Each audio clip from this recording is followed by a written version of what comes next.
गतिज ऊर्जा क्या है और इसका व्यंजक क्या होता है उसको बढ़िया जान लीजिए। गतिज ऊर्जा किसे कहते हैं? हम लोग कहते हैं कि हर एक वस्तु में दो तरह की ऊर्जाएं निहित होती है ना जी। एक पहली क्या होती है गतिज ऊर्जा, और दूसरी क्या होती है स्थितिज ऊर्जा। हमने कहा है कि हर एक व्यक्ति में भी इस तरह की ऊर्जाओं का निवेश होता है, मतलब व्यक्ति अच्छा भी हो सकता है और बुरा भी हो सकता है। दोनों मतलब नेचर जो है एक ही व्यक्ति में निहित होते हैं। अब यह जो नेचर है किसी में थोड़ा ज़्यादा होगा, किसी में थोड़ा क्या होगा कम होगा। कुछ ज़्यादा बुरे होते हैं तो कम अच्छे होंगे, और कुछ ज़्यादा अच्छे होते हैं तो कम बुरे होंगे। यानी किसी भी व्यक्ति में, चाहे वो राक्षस क्यों ना हो, है ना, ठीक है ना, वो राक्षस ही क्यों ना हो, एक छोटा सा जीव क्यों ना हो, उसमें दोनों तरह के गुण होंगे। वो अच्छा भी होगा और बुरा भी होगा निश्चित रूप से। कोई अगर प्योर अच्छा है, अगर वो प्योर अच्छा है तो समझ लीजिए कि वो भगवान है, भगवान की प्राप्ति के बराबर है, समझ रहे ना। अगर जो बिल्कुल अच्छा है 100%, तो वो क्या है भगवान के अंश के बराबर, ईश्वर, उसको ईश्वर मान लीजिए। और जो बिल्कुल बुरा है उसको क्या मान लीजिए, राक्षस मान लीजिए। अगर 100% कोई को क्या हो बुरा हो उसको क्या मानेंगे, राक्षस है ना जी। जिंदगी भर जो है बुरा काम करते रह गए, अच्छा काम सोचबे नहीं किया। मरने के वक्त भी अच्छा काम कर लेना चाहिए हमको ना जी, स्वर्ग की प्राप्ति हो। स्वर्ग न मिले तो नरक तो कम से कम मिल जाए। अगर जिंदगी में बुरा काम करेंगे, कोई भी अच्छा काम नहीं करेंगे, तो नरक में भी हमको जगह नहीं मिलेगा। इसीलिए थोड़ा नरक में भी जगह मिले, वेटिंग टिकट कम से कम वहाँ भी तो मिल जाए, हमारा कंफर्म टिकट मिले। उसके लिए क्या करना पड़ता है, मरने के वक्त भी कुछ अच्छे काम करने पड़ते हैं, ऐसे ना अजय। तब इसीलिए यही कारण है ना कि मरने के वक्त में, यानी जब बूढ़े लोग हो जाते हैं तो क्या याद आता है, तीर्थ स्थल याद आता है। वो कह देते हैं तीर्थ घूमल जा, है ना जी। तीर्थ घूमने से वो सोचते हैं कि, और गंगा नहान से और बड़े बड़े पवित्र नदियों में नहाने से सोचते हैं कि उनका पाप क्या हो जाएगा, धुल जाएगा। चलिए होता ना तो कम से कम सोच लिया उन्होंने अंतिम समय में। कुछ लोग अंतिम समय में कुछ नहीं सोचते हैं, शुरू से ही बुरा कर रहे हैं, अंत तक भी बुरा कर रहे हैं। तो इसलिए क्यों, वो राक्षस थे। बस यही अंतर है कि पहले वाले राक्षस जो होते हैं गदा उदा लेकर और बड़ा जो टैक्यूम वाला कपड़ा पहन के, आप लोग टीवी में देखे होंगे, और बड़ा बड़ा मूछ लेकर घूमते थे। आजकल के जो राक्षस होते हैं वो पैंट शर्ट पहन के एकदम वेल ट्रेंड दिखते हैं, तो ऐसे लोगों को राक्षस कहते हैं। तो पूर्ण रूप से कोई व्यक्ति शुद्ध नहीं हो सकता है, उसमें कुछ ना कुछ क्या होती है, मिलावट होती है। तो मिलावट यहाँ भी है। ऊर्जाएं भी पूर्ण रूप से एक ऊर्जा में नहीं होगी, कई ऊर्जाओं में होगी। किसी भी वस्तु में दो तरह की ऊर्जाएं निहित होती है, एक होता है गतिज ऊर्जा और एक होता है स्थितिज ऊर्जा। तो गतिज ऊर्जा किसे कहते हैं, किसी वस्तु में उसके गति के कारण जो कार्य करने की क्षमता निहित होती है, संचित होती है, विद्यमान होती है, उसे क्या कहते हैं, उसकी गतिज ऊर्जा कहते हैं। किसी वस्तु में उसकी गति अवस्था के कारण जो कार्य करने की क्षमता निहित होती है उसे क्या कहते हैं, गतिज ऊर्जा कहते हैं। सपोज करिए कोई वाहन क्या कर रहा है, चल रहा है, यानी कोई ट्रक चल रहा है, तो उसमें कौन सी ऊर्जा है, गतिज ऊर्जा है। चलते हुए स्थिति में, चलती हुई जो स्थिति होती है उसमें कौन सी ऊर्जा होती है, गतिज ऊर्जा होती है। फेंका गया गेंद में कौन सी ऊर्जा है, गतिज ऊर्जा है, क्योंकि वो गति करके बल्ले से टकराना चाहती है, वो अपना कार्य कर रही है। ट्रक चल रहा है, मोटरसाइकिल चल रहा है, तो उसमें कौन सी ऊर्जा है, गतिज ऊर्जा है। तो ये सारी उसमें गति के कारण जो कार्य करने की क्षमता है वही उसकी गतिज ऊर्जा कहलाती है। गतिज ऊर्जा का संकेत क्या होता है, के होता है। इसका फॉर्मूला भी याद करेंगे, के इक्वल टू क्या होता है, 1/2 mv² होता है। आपसे कोई बोलेगा कि गतिज ऊर्जा का सूत्र बताइए, तो के इक्वल टू 1/2 mv², जहाँ यम क्या है, यम है वस्तु का द्रव्यमान। जहाँ यम को क्या बोलेंगे, वस्तु का द्रव्यमान बोलेंगे, ठीक है, वस्तु का द्रव्यमान, चाहे वो मोटरसाइकिल हो, ट्रक हो, चाहे आदमी क्यों ना हो। तथा भी क्या है, वस्तु का वेग है। तथा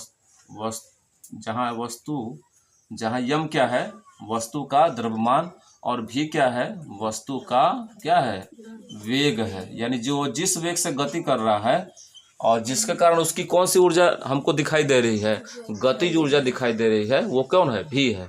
तो आपसे कोई बोलेगा, फिर दोहराना है, गतिज ऊर्जा का व्यंजक क्या होता है, काइनेटिक एनर्जी का व्यंजक क्या होता है, तो बताओगे के इक्वल टू 1/2 mv²। और गतिज ऊर्जा किसे कहते हैं, तो किसी भी वस्तु में उसकी गति अवस्था के कारण जो कार्य करने की क्षमता निहित होगी उसे उसकी क्या कहेंगे, गतिज ऊर्जा कहेंगे। गतिज ऊर्जा का संकेत क्या होता है, के होता है। और इसका मात्रक पूछेगा तो दुनिया के हर ऊर्जाओं का मात्रक क्या होता है, जूल होता है। गतिज ऊर्जा का मात्रक जूल, स्थिति ऊर्जा का मात्रक जूल, दुनिया की हर ऊर्जाओं का मात्रक क्या होता है, जूल होता है। इसको बढ़िया से याद कर लीजिए आप लोग, ठीक है। गति ऊर्जा किसे कहते हैं आपको पीछे बताया गया, ठीक है ना। गति ऊर्जा का व्यंजक क्या होता है, के इक्वल टू क्या होता है, 1/2 mv² होता है। ये सूत्र कहाँ से आता है उसका हमको क्या करना है, निगमन करना है। तो निगमन करने के लिए क्या करेंगे, हम क्या करेंगे, फिगर बनाए आपके सामने बोर्ड पर देखिए यहाँ जी।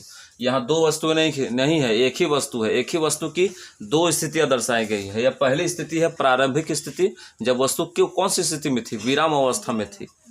अब हम इस पर क्या कर रहे हैं, बल लगा रहे हैं। तो बल लगाने के कारण अब जानबे करते हैं, बल लगाने के कारण वस्तु क्या होगी, कुछ दूरी तय करेगी। तो सड़क के मान लो यहाँ पा जाए तल पर, है ना जी। मान लो प्रारंभिक स्थिति में उसका प्रारंभिक वेग क्या था, 0 था, क्योंकि वस्तु किस अवस्था में थी, विराम अवस्था में थी। अब हमने इस पर क्या लगाया है, बल लगाया है। तो निश्चित रूप से अगर किसी वस्तु पर हम बल लगाते हैं, अगर वस्तु छोटी है, हमारे द्रव्यमान से आकार में छोटी है, तो निश्चित रूप से उसमें दूरी तय होगी और दूरी होकर वस्तु कुछ ना कुछ आगे आकर ठहर जाएगी, आगे भी गति करेगी। तो मान लेंगे यह कौन सी स्थिति है, इसकी सेकंड स्थिति है। यह स्थिति कब आएगी, जब वस्तु पर क्या लगा देंगे, बल लगाकर उसे कुछ दूरी तक क्या करेंगे, विस्थापित कर लेंगे। ठीक है। तो इसके लिए जो सूत्र का निगमन होता है, यानी इस दशा में जो इस वस्तु की जो गतिज ऊर्जा आई है, यानी गतिज ऊर्जा के कारण वस्तु क्या है, कुछ दूरी तय करे तब ना गतिज ऊर्जा है जी। गतिज ऊर्जा कब आएगा, जब वस्तु क्या करेगा, गति करेगा, एक स्थान से दूसरे स्थान तक जाएगा। तो मान लेंगे चित्रानुसार कि प्रारंभिक स्थिति में वस्तु किस अवस्था में थी, विराम अवस्था में थी। अगर वस्तु विराम अवस्था में है तो उसका प्रारंभिक वेग क्या होगा, 0 होगा। आपको बताया पहले वाले गति के समीकरणों में। अब हम इस पर क्या लगाते हैं, बल लगाते हैं। तो इस पर F बल लगाने पर ए त्वरण से, भाई बल लगाएंगे तो त्वरण उत्पन्न होना अनिवार्य है। ए त्वरण से इस वस्तु द्वारा यदि यस दूरी तय की जाए, और यस दूरी तय करने में उसको किस वेग से तय करेगा, वो भी वेग से तय करेगा। मतलब प्रारंभिक स्थिति में रखे हुए, विराम अवस्था में रखे हुए वस्तु पर एफ बल लगाने पर ए त्वरण से ए त्वरण और भी वेग से यदि वस्तु कौन सी दूरी तय करती है, यस दूरी तय करती है। तो आइए इसके निगमन के लिए क्या करेंगे, हम किसका प्रयोग करेंगे, न्यूटन के नियम का। चलिए न्यूटन के द्वितीय नियम का। न्यूटन का द्वितीय नियम का फॉर्मूला क्या होता है, F इक्वल टू क्या होता है, ma होता है जी। इसको समीकरण क्या बना लेंगे, फर्स्ट न्यूटन के द्वितीय नियम का फॉर्मूला प्रयोग करेंगे। F इक्वल टू क्या होता है, ma होता है। अब किसका प्रयोग करेंगे, गति के तीसरे समीकरण का। गति के किस समीकरण से, तीसरे समीकरण से। चलिए कौन बताएगा गति का तीसरा समीकरण क्या होता है, कौन बताएगा गति का तीसरा समीकरण, चलिए बोलो जी। v स्क्वायर बराबर u स्क्वायर प्लस 2a, यह होता है गति का तीसरा समीकरण। ठीक है, बढ़िया। अब चूंकि वस्तु किस अवस्था में थी, चूंकि वस्तु किस अवस्था से गति प्रारंभ करती है, विराम अवस्था से क्या करती है, गति प्रारंभ करती है। तो आपको यह बताया गया है कि जब कोई वस्तु विराम अवस्था से गति प्रारंभ करती है तो उसका प्रारंभिक वेग क्या होता है, 0 होता है। तो अगर u 0 हो जाएगा तो गति का समीकरण क्या मिलेगा, v स्क्वायर बराबर u square plus 2a, sorry u का मान कितना रखेंगे, 0 का स्क्वायर, है ना जी। u स्क्वायर है तो 2a यस हमारे पास नहीं है, ज्ञात करेंगे। तो v स्क्वायर बराबर क्या मिल जाएगा, 0 का मान क्या होता है 0, 2a यस, और यहाँ से किसका सूत्र बनाएंगे, a का। तो अगर a का सूत्र बनाएंगे तो 2s इसमें आकर क्या देगा, भाग, यानी v स्क्वायर बटा नीचे क्या बचेगा, 2s। अब यह मान उठा कहाँ रख देंगे, यह मान जो a का मान निकाले हैं, a मीन्स क्या होता है, त्वरण। यह मान कहाँ रख देंगे, समीकरण 1 में रख देंगे। ऊपर तक वो समीकरण 1 बनाया है, तो समीकरण 1 में रखेंगे तो समीकरण 1 कैसा दिखेगा, समीकरण 1 कैसा है, f इक्वल टू क्या है, ma है। चलिए आइए रखिए, f equal to m into a का मान कितना रख देंगे जी, v स्क्वायर बटा 2s। किसी को दिक्कत है इसका गुणा कर दो आपस में, तो क्या मिलेगा, f equal to mv square बटा नीचे कितना 2s। कोई दिक्कत है। अब बताइए, जो वस्तु हम जिस पर बल लगाए हैं तो वस्तु एक स्थान से दूसरे स्थान तक क्या की है, गति की है। तो गति करने के कारण क्या उसके द्वारा कुछ कार्य होगा, है जी। तो इस वस्तु द्वारा जिसके ऊपर हमने बल लगाकर एक स्थान से दूसरे स्थान तक ले गए हैं, इस वस्तु द्वारा या हमारे द्वारा जो कार्य किया जा रहा है, इसके द्वारा किया गया कार्य का सूत्र क्या बताया गया है, W equal to F into D बताया गया है।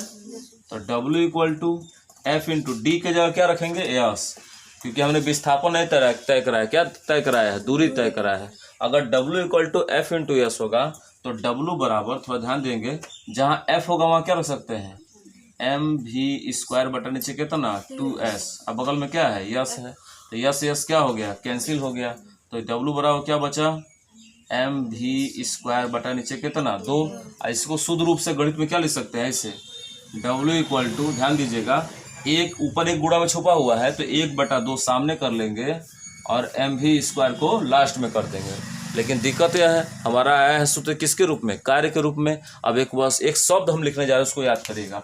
चूंकि किसी वस्तु द्वारा क्या किया गया कार्य उस वस्तु में किसके रूप में संचित होता है, उस वस्तु में गतिज ऊर्जा के रूप में क्या होता है, संचित होता है। केवल गतिज ऊर्जा के रूप में नहीं, स्थितिज ऊर्जा के रूप में भी संचित होता है। सुनिए क्या होगा, गतिज ऊर्जा के रूप में क्या होता है, संचित होता है। जब यह वाक्य लिखेंगे ना, संचित होता है, तो इसका अर्थ यह है कि जो किया गया कार्य है W, वह किसके बराबर होगा, गतिज ऊर्जा के बराबर। क्योंकि जो कार्य कर रहा है वो किस ऊर्जा में निहित हो रहा है, गतिज ऊर्जा में।